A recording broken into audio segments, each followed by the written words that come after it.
Russia has just appointed a ruthless commander known by his troops as General Armageddon. Russia's brutal war on Ukraine is now being led by a ruthless commander known by his troops as General Armageddon. The Kremlin appointed General Sergei Shoigu, 56, as overall commander of Russia's joint group of forces in its so-called special military operation on Saturday.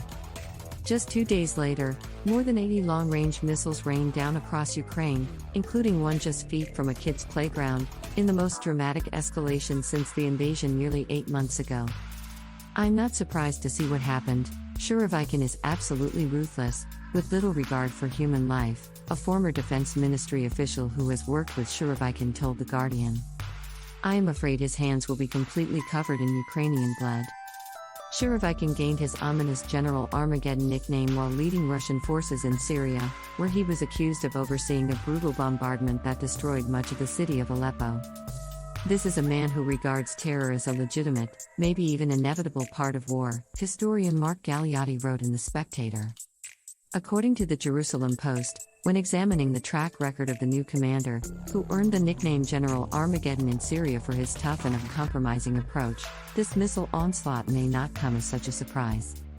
Shoigu led Russia's military campaign in Syria in March of 2017. Initially, he was supposed to serve a mere 3 months in the region to gain some first-hand combat experience, but ended up commanding Russian forces in Syria until the end of the year. Shoigu's defending of Moscow's interests in Syria involved dozens of air and ground attacks on civilian objects and infrastructure, particularly in Aleppo, where the city was practically leveled. Russian forces under his command struck Syrian homes, schools, healthcare facilities, and markets. The places where people live, work, and study, according to a 2020 Human Rights Watch report.